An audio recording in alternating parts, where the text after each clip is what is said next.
আসসালামু আলাইকুম সবাইকে। তো আই হোপ তোমরা সবাই ভালো আছো। আলহামদুলিল্লাহ আমিও খুব ভালো আছি। তো সকাল সকাল এখানে বাসি ভাত দিয়ে চালু করেছি। বাসি ভাত বলো পান্তা ভাত বলো যেটা হবে বলবে, কারণ আমাদের এখানে বাসি ভাতই বলে তাই জন্য বললাম। তারপরে রান্না করে নিয়েছিলাম ডাল আর পটল আলু ভাজা। তো এটা হচ্ছে এক সপ্তাহ আগের ব্লগ, আগের সপ্তাহের মঙ্গলবারের ব্লগ ছিল এটা। তো আমি দুপুরবেলার জন্য করেছিলাম হচ্ছে ডাল আর পটল আলু ভাজা। আর রাত্রে তো ছুটির দিন বুঝতেই পারছো, চিকেন হবে। আর তোমরা যারা যারা নতুন আছো তাদের ঘরে বলে দিই, মঙ্গলবারে থাকে আমার হাজব্যান্ডের ছুটি, তো তাই জন্য রাতে আমাদের চিকেন হবে।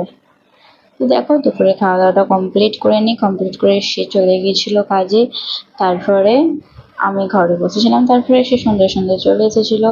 তারপরে আর কোনো ক্লিপ সেরকম নেওয়া হয়নি গো আমার।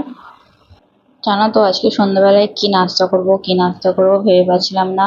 তাই জন্যে আমার আজকে ডিম সেদ্ধ খেতে ইচ্ছা করছিল। তো আমি তাকে বলি যে ডিম সেদ্ধ খাবে, সে বলে হ্যাঁ বানাও, দুজন মিলে ডিম সেদ্ধ খেয়ে নেবো। তো অনেকদিন পর ডিম সেদ্ধ বানিয়েছিলাম, যে সন্ধ্যাবেলা ডিম সেদ্ধটা দিয়ে নাস্তা করে নিয়েছিলাম, ওটাই ছিল আমাদের সন্ধ্যের নাস্তা। তারপরে রান্না বান্না করে নিয়েছিলাম, রান্না বান্নার কোনো ক্লিপ নেয়নি, শুধু খাওয়ার টাইমে নিয়েছিলাম একটু ক্লিপ। তো দেখো ডিম সেদ্ধটাও খেয়ে নিয়েছিলাম, খেয়ে নেওয়ার পরে যে আমি রান্নাবান্নার দিকে চলে গিয়েছিলাম। রান্নাবান্নার সেরকম কোনো ক্লিপ নেওয়া হয়নি, তো আমি খাওয়ার টাইমে নিয়েছিলাম। তো দেখো আমার খাওয়া দাওয়া রেডি হয়ে গেলো তোমার সাথে কথা বলতে বলতে। তো আমি একটু জানো তো চিকেন হলে আমার একটু স্যালাড দরকার লাগে, তো আমি স্যালাডটাও বানিয়ে নিয়েছিলাম। আর এখানে আমি চিকেনটা বানিয়ে আমি একটু মানে পেয়ালাতে ঢেলে নিয়েছিলাম। তো ওখানে খাওয়া দাওয়া দুজনে করার জন্য দুজন মিলে নিয়ে নিয়েছিলাম। আর জানো তো এই ব্লগটার সাথে আমি পরের দিনের ব্লগও একটু অ্যাড করে দিয়েছিলাম।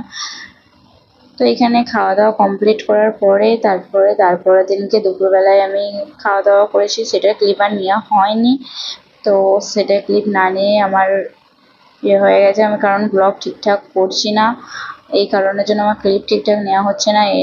আর তারপরের দিন দুপুরবেলায় খাওয়ার পরে ফল কেটেছিলাম। আর আতাটা জানো তো পাকা ছিল না, যখন নিয়েছিলাম কাঁচা ছিল, তাই জন্য পাকানোর জন্য দিয়েছিলাম। উপরটা কালো কালো হয়েছে কিন্তু ভেতরটা ভালো ছিল। তো ভিডিও ছিল এতটা পর্যন্ত, দেখা হবে আবার নেক্সট ব্লগে। ততক্ষণ আজ বাই বাই। ভিডিও যদি ভালো লাগে ছোট্ট একটা কমেন্ট করে